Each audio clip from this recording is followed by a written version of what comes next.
Stop pretending it's cold, motherfucker. Listen, we feel temperature at 2 different levels, okay? Clearly. Look at us. You don't have this Islander blood in you.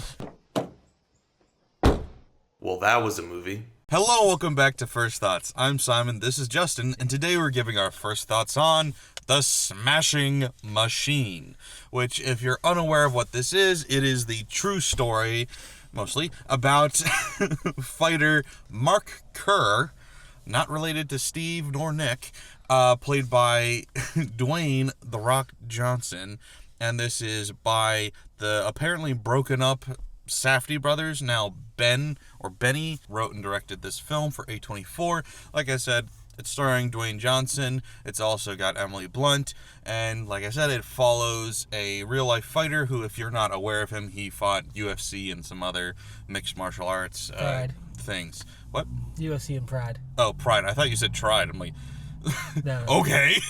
UFC and he wasn't great or anything, but he tried. UFC and Pride are the main focus of the movie. Yeah, mainly just Pride. But yeah, so it's the 3-year mainly span of 97 to 2000 for him. So it's not his whole career, and it's also focused on more than just his fighting career. It's also his life in that span as well. So if you knew anything about I was going to say politics, but by that I mean like Hollywood politics of this movie, this is one of those movies that before it's even shown to anybody, including critics, it's like one of those movies that people are like talking about, like, this is an Oscar movie, we all know it is, before anybody sees it. Mm-hmm. And it's like Dwayne Johnson has made it clear that he wants to start taking acting more seriously and do big boy roles now, and he wants to get an Oscar and bring in, Oscar nominee Emily Blunt. You bring in everybody's favorite Safdie. Sorry, Josh. No, but like, for some reason, people are obsessed with the Safdie brothers. I don't get the obsession, but people are. And, so this movie is like one of those movies that it feels like it's curated for the Oscars. Hmm. And I think it tried too hard to win Oscars and didn't try hard enough to be a good movie. How do you feel, Justin? So, hopefully, actually, maybe we won't piss off everybody. Maybe people will be on the same page. Let's hope. Let's see. We'll find out. I might feel a little differently than you. I feel like I enjoyed it a bit more than you. Not much. I didn't, and I won't say I hated it, because I didn't. That's fair. I probably enjoyed it a bit more. I am a UFC fan, have been a UFC fan for over a decade now, I think. And I've had UFC Fight Pass for a while, so I've watched most of the early UFC events, including the events of Mark Kerr. So I was arch rival, Pencil. I couldn't resist. I bet people have been making jokes about his name his whole life, but you can't not. He's too big for the jokes. You can't make it behind his back. That's probably why he got big. He was just like, people are going to stop making fun of me now. Yeah, no, this it's had a lot of flaws. But I will say, before we dip into spoilers, there's one thing I'm going to break to you, see if it changes anything about you, how you feel. Is it related to real life events? Kind of. Then I probably don't, not that I don't care, but I don't think it'll affect my opinion, because my issues with the movie are filmmaking issues. That's fair. Whereas your issues are the realism of it. My issues aren't totally the realism. I expected some embellishments. Sure. There was a lot less fighting. The focus outside of, let's say, realistically, 2 fights, the focus is not on the fighting. The focus is on the relationships. And I'd argue there is no focus, but sure. Okay, that's fair. It's definitely not on the fighting. This is a very unfocused film. I think it was not made by Focus Features, I'll tell you that. I'm not going to say exact times, but they've heavily condensed what little fighting there was. Heavily? Yes, heavily. The heavily condensed whatever fighting.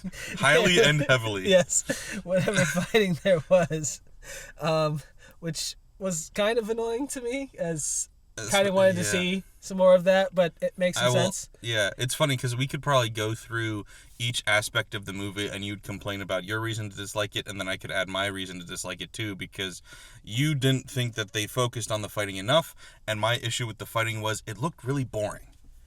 it didn't look like anything I haven't already seen before in film. You know, like it didn't. No, that's fair. I think the fighting in Rocky looked more interesting, and that movie is 50 years old now. Holy shit! I mean, yeah, but Rocky wanted to have some focus on the fight.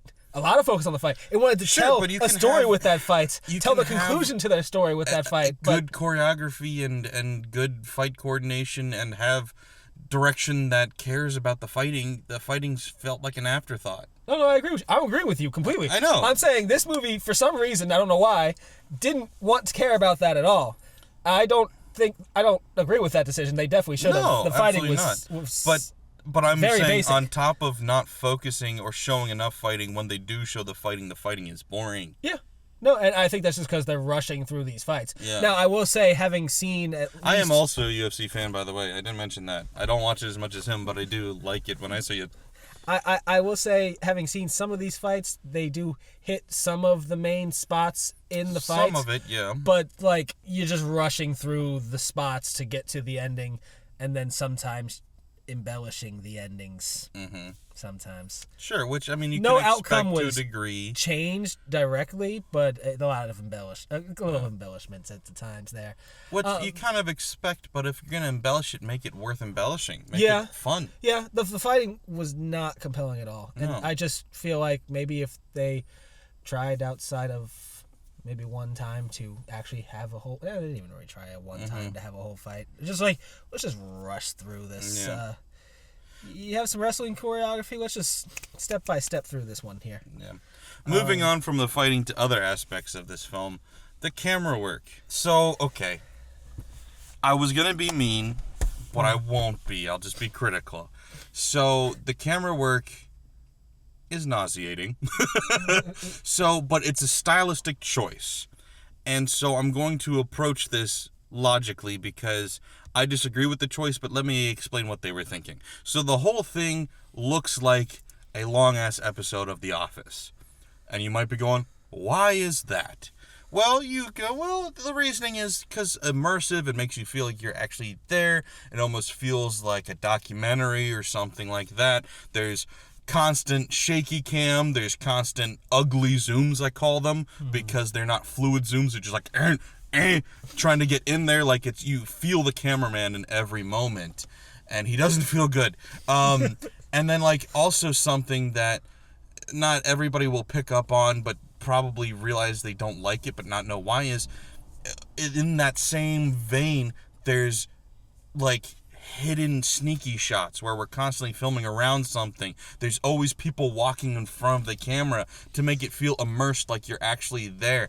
And the reasoning turns out in the very last scene of the movie, sorry, spoiler, it turns out that this whole thing is supposed to be like a documentary, maybe, kind of. I'll get more into that in spoilers, but they are self-referential about it for the first and only time in the very last scene. So for the rest of the movie, it is a decision that, outside of artistic decision-making, has no reason to be. And then when it is explained, calls into question the rest of the movie that outright ignored it. Yeah. So it just is a mind-boggling decision. It's very frustrating to watch for me personally. I'm sure some people think it's cool or fun or interesting. Wasn't for me, not my cup of tea. And so it both didn't make sense and was annoying. To the point that Justin noticed it being annoying, and he doesn't give a shit about camera work, right? Generally, no. When have you ever pointed out bad camera work? Bad camera work? Never. I pointed out good occasionally. Yeah. Very rarely, but bad? The fact that I was like, I leaned over to you probably 45 minutes in and was like, is this camera work annoying? And you're like, yes. So that's impressive that it got so annoying you noticed. I did like how you compared it to an office. Yeah, the office it style is The filming. Office. It really is. And I was just, I kept Have a little waiting guy for peek somebody to up. look at the camera like Jim and be like, It's like, he's on drugs again. So acting, you wanted to bring up Yes. acting. What I wouldn't say I hated any of the acting. The Rock, it's funny. So The Rock, he doesn't want to be called The Rock anymore. Sorry, Dwayne Johnson. He doesn't? I didn't hear that part. No, he hasn't for years, except for in his wrestling.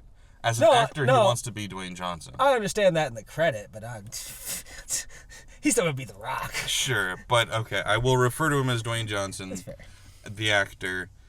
I've never thought he was a bad actor, and I've never thought he was a good actor. I thought he was, a typical wrestler turned actor. He's fine. He's to me, he's always been one of those actors where you go to see The Rock play The Rock. Yeah, you're seeing him be the character, which is himself in some way. Yeah. I am a huge fan of the movie The Rundown because him being himself in that movie is perfectly fine. That was also back when he had hair, and I don't know if he had steroids, but if he did, not nearly as much. I always assume most of the Probably, but it wrestlers was, do, but who knows? that early to mid 2000s look where when you go back and, rewatch the first X-Men and look at Wolverine in that shirtless scene. Oh yeah. No, I've seen like the stills, people Yeah. comparing like, God, what the hell is it, like body inflation or whatever? Yeah, and by the way, that is a thing in this movie where it's like the Rock. Dwayne Johnson is just objectively too big for this role, which is crazy because the guy gets huge, but steroids weren't as good back then or something. I don't know. But anyway, going back to his acting performance, where, like I said, this was clearly Dwayne Johnson's one and only a bid attempt at winning an Oscar in his life, and I don't know about one and only. He's gonna what try other more times. Sure, but Oh, we're talking up to legitimately. now. We're talking up to now. Yeah, and also legitimately, what other kind of, unless he loses all that muscle mass and I mean, have you seen pictures of him? he has lost a lot of weight, yeah. But it's like he was very limited in what roles he could do because of the size of him. Yeah, I agree. And so I guess now that he's getting smaller, maybe he can branch out. I into think he's other- gonna try, but yeah, up to now, this is Up to definitely now, gonna this try. is and may only ever be the role that legitimately gets him his best shot at an Oscar. And just frankly, he's nowhere close.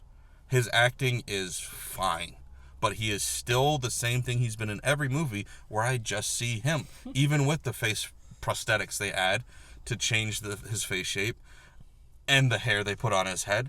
I'm just like, and especially when you compare him to the real guy, which they do, and I'm like, he doesn't pick up any of his mannerisms. He doesn't change his voice except for in a couple of scenes. He doesn't try to act like anybody other than himself. Maybe the motivations or the words are the characters, not his own, but as far as attempting to act as another person, he doesn't even seem to try. I will say, having I think seen most of The Rock's movies, I do think he's trying harder than I've seen him try before. Sure. It's not great, It's his best attempt so far. It's not getting an Oscar. Bad. I don't think he's getting nominated either. I would say that, but when you play a real person, it really does a lot for you. It really does. But we're already getting Bruce Springsteen, so maybe that will take that slot. I'd have to.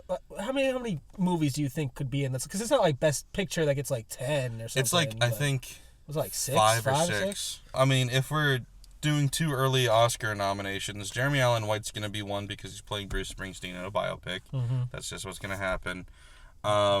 Leo just had his movie. Leo's going to be nominated. Mm-hmm. Not win because he never does. He did get the one. Let's see That's what his else. only one. Do you think Michael B. Jordan will get a nomination? He's not going to win, but he might get a nomination. Potentially. I'll see put a him there for nomination. now. We'll double back. He has a better shot than The Rock does. Oh, I that, think. yeah. So it's safe to put him there. There's always going to be some random nomination from a movie almost nobody has heard of, so we'll just put that slot there. That's fair. Oh, Timothy Chalamet for Marty Supreme. He's totally going to get nominated for that. And that's coming out at Christmas. That's prime time for Oscar nominations. So I really doubt the Rock's not going to fit in this crowd. Yeah, maybe if it was 10, but he's not making 5. No. Although, like I said, playing a real person gets you far. Yeah. Gets you a nomination when you shouldn't even get one. And So, hey, former UFC fighter and former Pride fighter. That could work. yeah. It's Depending on the just story. really great Pride representation, though. Yeah. I didn't realize the Pride movement was so strong in the man. 90s. Japan's Pride movement, so huge. Made me man. feel good. They had all the best fighters. Anyway. Everybody coming together, slamming bodies. Men on men. Oily, sweaty men. Well, not oily, but sweaty. Yes. You're not There's allowed oil to. in your sweat. You're not, well, okay, fair. That's fair. Because you're not allowed to oil up. But all right, there we go. Unfortunately, no lubing up. All right. Yeah. It ain't that kind of Nothing wrestling. bad with the dry rub. No. That's my favorite kind of wig. Anyway, you wanted to bring up acting. I gave Yes. my acting point. What's your acting point? So, movie about MMA fighters, right? Okay. We do have some focus on fights, right? Yeah. So, who do you get to play the opposite of The Rock in these fights? Athletic actors? Fighters. Ah, shit. Okay.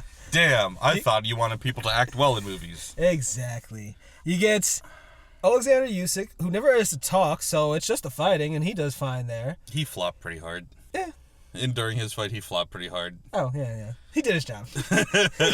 And then you get Bas Rutten playing.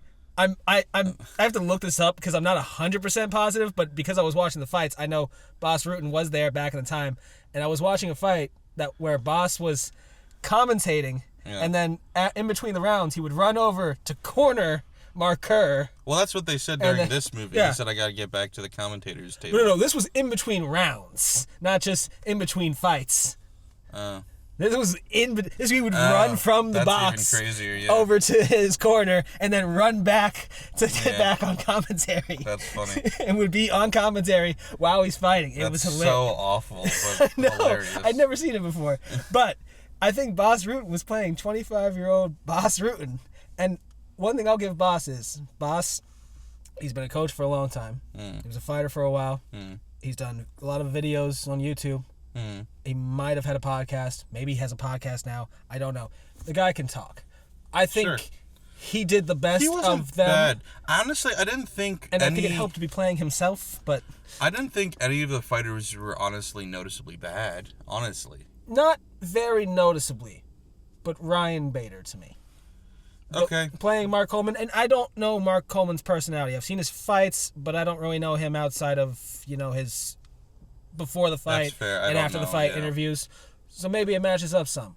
Ryan Bader to me was the only person I went, Don't I buy know it. why you wanted him here Sure. because he needs to play Mark Coleman and you want somebody, strong and who knows what they're doing when it comes to to actual fighting Yeah. to play Mark Coleman. That's fair. But acting wise, no, not terrible, but not my favorite of the bunch. You know who was my favorite of the bunch? I can take a guess. Emily Blunt was Yeah. phenomenal in this movie. Because, all right, I feel like I need to apologize to her because, I think I liked Emily Blunt back in the day. I think I did. I liked her for years, and then I think it was just Oppenheimer put such a bad taste in my mouth. I brainwashed myself. I gaslit myself into believing that she wasn't good and I didn't like her. And this is honestly my first time seeing her since Oppenheimer, and I was like, holy shit, she's phenomenal. And I was like, I forgot. And then I was thinking back, and I was like, literally, I've liked her in every movie I've seen her in except for Oppenheimer. So I think that was just not her role or whatever. And so I was like, sitting there going like, because, golly, oh man, she's triggering in this movie. I don't want to get too much into the spoilers of it or whatever, but her character Wow. puts Jenny from Forrest Gump to shame, as she is one of the least likable characters I have ever watched on screen, ever, and she pulled it off with ease. Phenomenal performance by her. She did fantastic. Yeah, I guess I didn't dislike her in Oppenheimer as much as you, but I guess this is my first time seeing her since that as well. And yeah, I also believe I've liked Emily Blunt and everything. Pretty I've much ever seen everything, her yeah. in. She's always Yeah. been great. And her and The Rock seem to have chemistry together. Now, in here, it was completely evil chemistry for the right reasons they were meant. I love that term, evil chemistry. Evil Larry. They were meant to, and that's great, and I appreciate that. But damn, Yeah, I can't remember the last time I have wanted to reach through the screen and strangle a character before. Because, like, holy shit, she did a great job. Like, some actors, like, they do such a good portraying a character you love to hate. that, like, you just think you hate the actor. Yeah. If I hadn't had such a history with Emily Blunt, I would feel that way. But I got to sit there and go, like, that's Emily Blunt, and she is making me detest the shit out of her. Great work. Great work. That's the thing I feel the most for like all those like television actors who just like play a very popular like villain role, and it's like that's all you are to people now, and then you hate acting. Like what is it, King Jeffrey or Joffrey? Joffrey, yeah. It's like that poor kid. Everybody just hated him. Or He's so good. The wife on Breaking Bad. I don't know the actress's name. Oh, I don't know the actress's name either, and I can't. Why can I not think of the character's name? Skylar. Skylar, yes. Yeah, Skylar in Breaking Bad, where it's just like, deserve it or not, everybody hated her, and it's like, I'm sorry, you acted well, and that's your fault now, apparently. Apparently. But yeah, general things. Scoring was interesting. I liked parts of it. Yeah. The drum tracks to the matches were pretty solid, but the matches themselves weren't great, so that was kind of distracting from the soundtrack.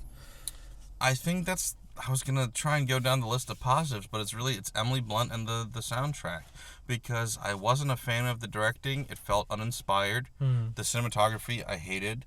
The rest of the acting was mediocre. The pacing was atrocious. There was no focus.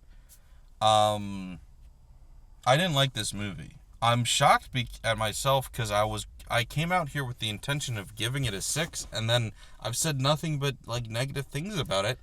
Don't give it a score yet. Are you finished with your non-spoiler? About to give your score? About to go to spoilers? I'm just spitballing here. Why? What did you want to say? Okay, this is not a spoiler because this was not pudding. In 2002, Kerr was the subject of an HBO documentary titled The Smashing Machine, which detailed his MMA career fighting in Vale Tudo, the UFC, and Pride. It focused on his struggles with substance abuse, his relationship with his then-girlfriend, various training partners, and his friendship with Mark Coleman. This is an adaptation of that documentary, essentially. Okay. Does that make you feel any differently about the movie? Not at all. Okay. So as I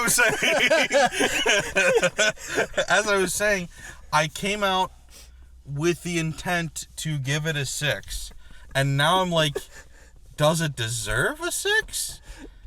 Where are you at with this? I think I'm okay with the 6 because like 5 we've been reserving for. I don't care about this, and maybe it's just the UFC fandom. I care about this a bit more than that, and I didn't really hate it. I just didn't think it was that good. These were not the spots I would have chosen to tell the story of Mark Kerr. Not at all. But it makes me feel a bit differently. It doesn't make me like it more, but it makes me feel a bit differently to know that this probably was the focus of the documentary. Now, I have not seen the documentary, and I really need to see the documentary. That is the one thing I'm taking away from this, is I really need to go watch that documentary. We've said that a few times this year. But I'm really actually going to watch this one. Yeah. Because I didn't watch any of the other stuff. But I'm really going to watch this one. Yeah.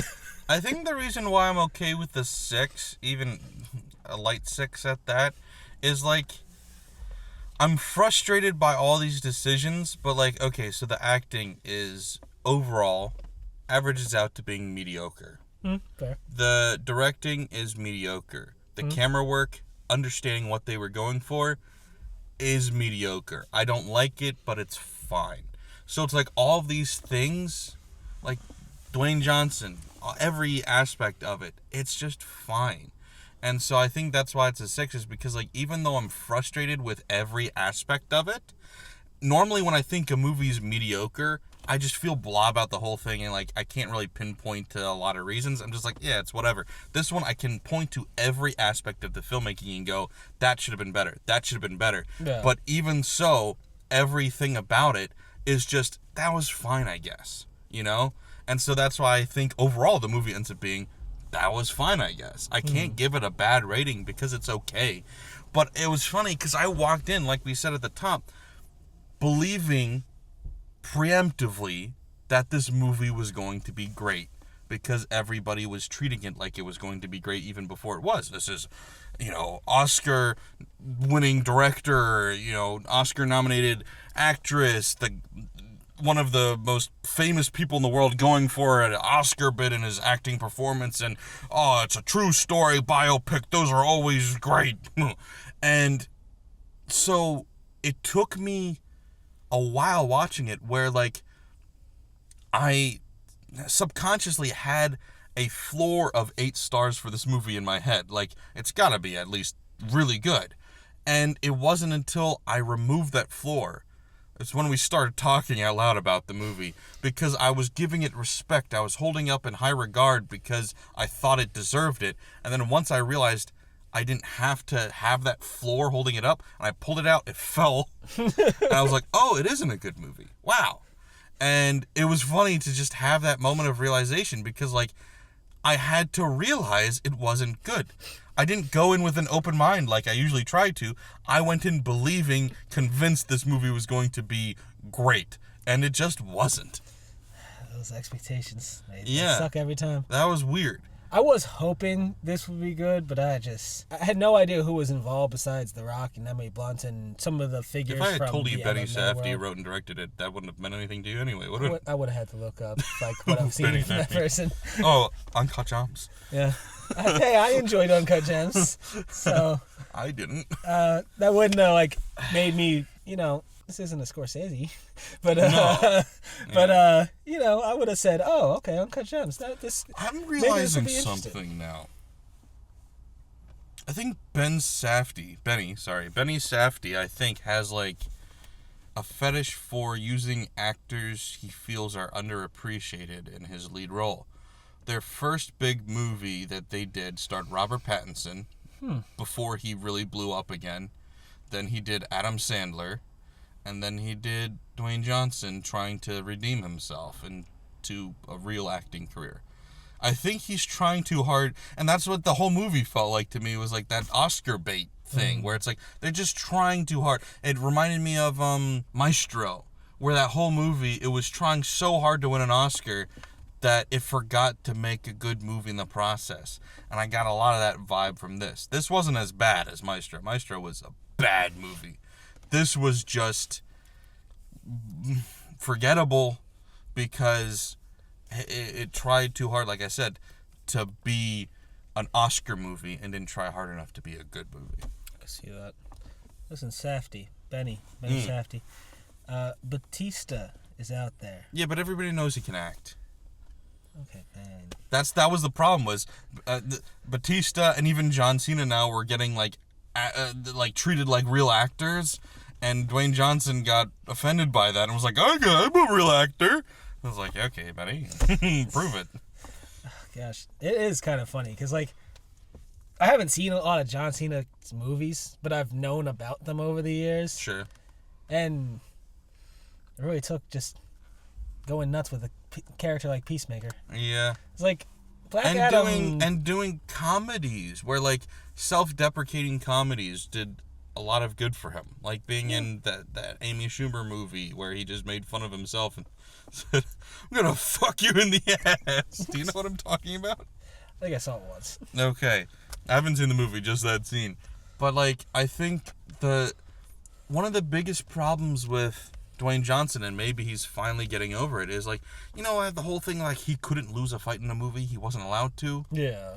It's like he was projecting an image rather than trying to portray characters. And so John Cena and Dave Bautista, to different levels, I don't think either of them are great actors either, but they were willing to act and become characters for their roles. Dwayne Johnson never, up until this point, tried to actually separate himself from the character in any way. Yeah, he really did always try to take over the program. Yeah. He was going to save DC, remember? He's got The hierarchy of DC has changed. It's like, yeah, Taking it over. and you're out. It was so wild. All right, well, we're going to get into spoilers now. I know it's kind of weird. Spoilers, it's a true story, but if you're not aware of the true story, it's spoilers then. And maybe it's not 100% accurate, so maybe there are spoilers that you don't even know about. So we're going to get into that now, so if you don't want anything spoiled, you should go watch it, check it out. Let us know what you think in the comments below, and of course, don't forget to like, share, follow, subscribe, all that. Thanks, guys. Bye. Bye. So, spoilers. Yeah, Emily Blunt plays one of the most convincing, I guess, bipolar people ever. I don't know if she's bipolar and so she's on drugs, or if she's on drugs so she became bipolar. I don't know. They don't delve into her story a whole lot, but she is just a full-blown bipolar, schizophrenic, even maybe, lady. She got a lot of issues. And she is, a lot of issues. oh my God, hard to watch. And I mean that as a compliment, because it was just, triggering. I was just like, I hate you, but then, like, she plays it nuanced enough that even though she doesn't get the backstory, I'm, like, watching going, like, but I also feel sorry for you because, like, I can tell that there's something wrong with you. And so, like, I want you to get help. I don't want you to die. I want you to get help. Hey, his sobriety is mocking her. God. Awful. But yeah, I didn't. Here's the thing. So, if you haven't seen the movie, when I say it didn't have a focus, and you say it didn't focus on the fighting, I think a lot of people may watch this movie and say it's focused on the relationship. I would agree. I don't think it totally is. I wouldn't say totally, but I'd say it's the primary focus. I think the focus tries to be and fails to be, but tries to be about him and his redemption arc. Because the only way that this movie makes sense is that it's about him overcoming obstacles. And it's a Rocky story. And even down to the fact that he doesn't win that fight, but hey, it's the fact that he tried is what matters. Seems what they're going for. However, if you're really going to make that the focus, I think you would include something like, I don't know, his time in rehab. Which literally all they show is him walking in the gate and then walking out the gate. And it's like, it's so brain dead to do that. Because if you're not making the fight the focus, and if you're making the redemption arc the focus, then fucking show it. Show the lows. Show the work. Show what happened. And when he comes back and starts bitching about her making his recovery hard, show the work that went into him getting to that point that he now is a different, trying to be at least different person. Like, I don't buy that because I didn't see any of it. What's probably revealed in the documentary is that rehab was a breeze. But it was just too easy. But the relationship, I don't lose. That's the real struggle. She's his trigger. Well, I mean, maybe she was, but they didn't. Really they also didn't focus enough on that either, because like it does the typical biopic thing where it's like you're staying up all night drinking and you're taking pills at 2 p.m, and it's like, she is Advil. We didn't see it. I don't know if you're lying or she's lying. Advil. And that's the crazy part is like early on in the movie he loses a fight. And he's high on opioids when he does a fight, supposedly. I don't know that, but I'd assume so because she said you're high to him before the fight. We don't see confirmation, but I'm taking her word for it. But then after the fight, she talks to the trainer/friend guy and goes, he was out drinking the other night. Was he? For 2 weeks straight before the fight. Was he? We don't know. You're just telling me, but she's a psychopath, so maybe she lied. I was like, is she saying that to avoid the opioid thing because that's more embarrassing or more damning to be addicted to painkillers than it is to be out on the town drinking, not taking things seriously? I was kind of thinking that. Yeah, but I don't know. Because, like, I would figure the opioids would be a bit more issue, but maybe because the friend and trainer was Mark Coleman. Yeah. So maybe a fellow fighter, maybe that's going to be understanding. You know, he's, I think, a 3-time UFC heavyweight tournament champion. Sure. Probably got a lot of the same injuries. But yeah, it was the fight that this was all caused by was technically, if we're being official, not a loss. Yeah, it ended up being contest. Reversed. Yeah. To a no contest because there was a lot of illegal moves involved. Yes, one very specific illegal move. Yes, where repeatedly. if you were face down on the ground on all fours, you were not allowed to be kicked or kneed in the head. Yeah. And his opponent, I'm never getting the name, and I'd have to look it up right now. Yeah. Usyk, kneed him in the head like 6 times. Yeah. And Coleman seemingly was knocked out. He says he was just lying there. Either way, the fight realistically probably should have been a disqualification victory for Coleman, considering it was blatantly illegal. Yeah. And happened 6 times and results in the ending of the fight. Yeah, But, and it was a brand new rule that had just been emphasized. So it's like, come on. yeah, it was a wild time to just introduce that one. Although some of the other rules, a little hard to know if those were just introduced. I know Pride had less rules at times than the UFC, and then we're talking the UFC's Wild Wild West days, where you could punch the balls. Yeah. Love that fight. They were talking like now introducing no fish hooking, no eye gouging. Yeah. No, I was like, oh, these are the staples. All right. We're just introducing those. But yeah, so these illegal knees to the head seemingly caused this, or played a part in his aggression, played a part in his need for this redemption, played a part in his further addiction to the opioids. Because I figured we'd see a bit more of his fighting. Really, all we saw from Mark Kerr was a few of seemingly his very early day fights where he's just messing people up on the regional scenes. We see him walk out at UFC 14, and we never see him fight, and we never go back to the UFC ever again. So we get to skip him winning 2 heavyweight tournaments back to back, Which would have mattered. Would have mattered greatly. Would have fit the character incredibly. Would have really helped that feeling of the 40,000 people cheering you on and that the greatest high of highs and all that. Yeah. But Because you know how I felt as somebody unfamiliar with Mark Kerr, because my UFC knowledge is very limited. I just go, oh, this is fun. When I watch it, I don't know history. I barely know who Anthony Silva is. Like, I know very few people. That's good. That's great. I know you did that on purpose too. No, I know you did by accident. But What? Anderson. Anderson Silva? Yeah. And is there a fighter named Anthony something? there was Anthony Joshua. Or no, that's boxing. I'm sorry, Anthony Johnson, I believe. Yeah, I wasn't talking about him. Oh. I don't know. I probably just fucked up.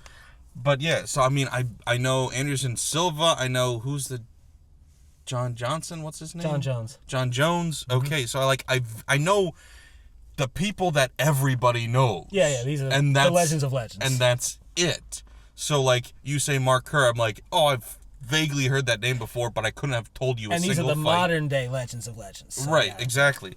And so it's like, when I watch this movie, knowing nothing about this guy other than he fought in these various leagues, my reaction to watching this movie is, why am I supposed to care? Because you're never given a reason to care about his career. You're never given a reason to care about the relationship with this psycho bitch. He's also a terrible person too. He gets better, but he's still a terrible person to her. Yeah. And then, lastly, his like redemption arc, you go, okay, so if that's the point, then focus on it more, because that's the only thing that I can like get behind, because his career seems pointless. We never see him win shit in this movie. Which is very interesting, because I knew where they were going to stop in his career. Because like most fighters, he has a point in his career where he just lost for the rest of his career, basically. That's where fighters get to if they don't retire. No, almost everybody. Yeah. But so I figured they would stop And a then little they early. fight Jake Paul. Or is it Logan Paul? Whichever. Either or. Yeah. One fight's has-beens, one fight's never worse. That's the difference. Oh, yeah. I guess the next case would be Jake. He'd probably win, too. But, God. But yeah, so it's just like, as a fly on the wall here, it's hard to watch this movie and go, or not go, what was the point of that? Like, I wanted, like, I watching the movie, if they were telling the exact same timeline, you didn't move the dates at all, the movie would be better if it was about the trainer friend guy.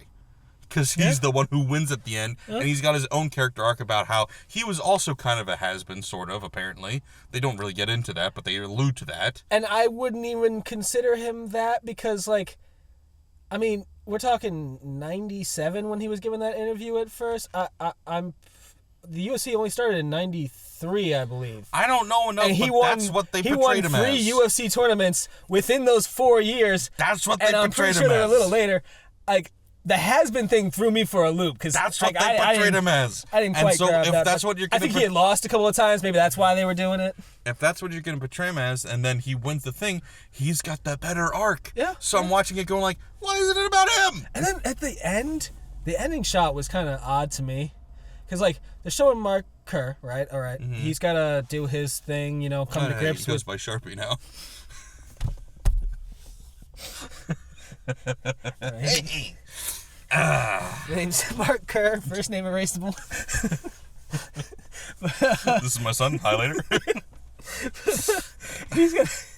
He's gonna go through his arc at the end of the after the fights, coming to terms with everything, and doing his smile, I guess, of being able to accept the fact that he's losing. But they have Mark it's the Coleman. Rocky moment of like, hey, at least I tried. Yeah, I did something good, kind of thing. But I have like Mark Coleman just sitting in his locker room alone, just kind of looking there. He's got a like, wife and kids at home that are gonna be so happy to see him. Yeah, I'm like, I'm wondering where his trainers are. Like, where's his corner? Where's his train? I thought he was gonna go and say hi to Dwayne and be like, Yeah. hey, buddy.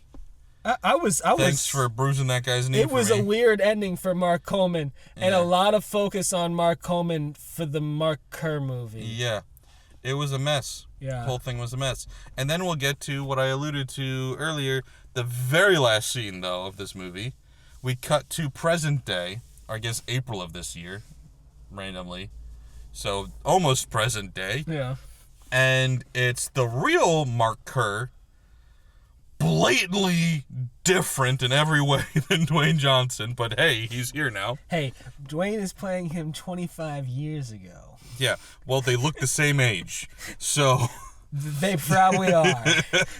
Dwayne's playing him 25 years. And massively bigger for whatever reason. And so you've got him just like grocery shopping. He has like a 2-second conversation, I don't even remember what's said, with the checkout girl. It's like... oh, I got a busy day today. It's inconsequential. Yeah. Then he goes out, and you kept trying to distract me, and I was like, shut up, shut up, shut up. Because he was rambling. Mark Kerr was saying something, and he was going like, can't believe it. Can't believe it. After all this time? Really? After all this time? And I'm like, what the fuck is he talking about? I'm expecting to see somebody, like... I don't know, his old trainer or his friend or somebody pop out and be like, I haven't seen you in 25 years, dude. Something for him to be talking to. And then all I can figure, and all I suppose is what is happening, is he's acknowledging the camera as a documentary crew, going like, you guys are still following me? After all this time, you still want to see me. You still want to know about me. I was like, not really. We're just a documentary. We just need one shot of you. Which is what puts the rest of the movie into the, so that's why they were filming this way. It's a documentary. And see, it was based off a documentary. Okay, so then why the fuck were there camera people in their house during her suicide attempt and nobody's did shit or acknowledged anything? Oh, you can't save the baby that's being attacked by the tiger, whatever the fuck. Like, I get it. You can't interfere. Awesome. Cool. They don't look at the cameras. They don't acknowledge them. There's nobody talking about shit the whole fucking time until the last scene, and then he's like, you're still recording me? It was so bad. It was so dumb. Yeah, that was not. That was by far, to me, the worst part of the movie. It was so unnecessary, too. That could have so easily been cut. It definitely would have been better if they just ended on The Rock smiling. Yeah! I wonder if Mark just insisted on that shot. He's like, I need to be in it. I mean, I can get wanting to be in it, but the referencing the camera, if that's what he did, that's pretty asinine. I just don't... And either way, it didn't really... It didn't add anything. It just confused the hell out of me. I mean, I get it. You change stuff to make it flow better. You change stuff to make it more entertaining. But the problem is, they didn't make it entertaining. So what's the point then? It might be entertaining if the fights were more than, 30 seconds a fight. I get... You know, for a movie called The Smashing Machine. He's back. He wins the first one, so we got to show him winning the first one. We like to show him a little more dominance. I would like to just see a slightly better ratio of fights to...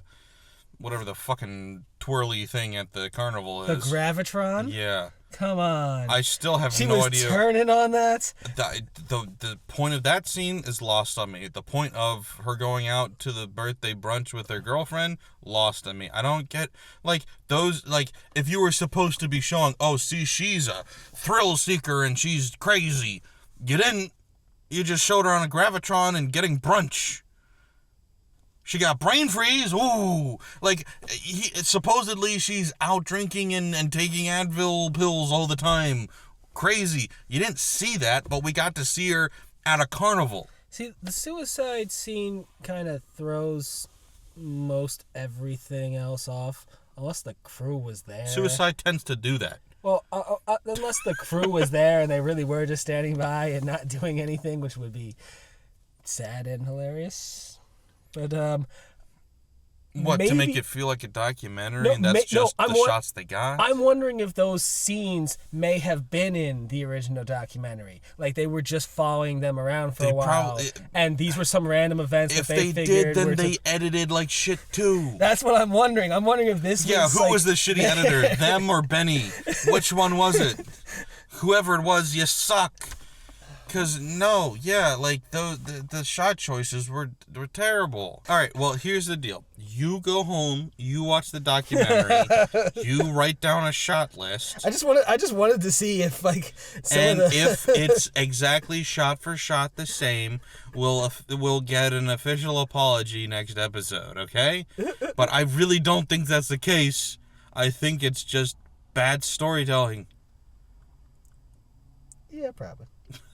Thanks for watching, guys. Hope you enjoyed. Please remember to like, share, follow, subscribe, all that. It does help a lot. Thanks, guys. Bye. Bye. Jesus Christ, Justin.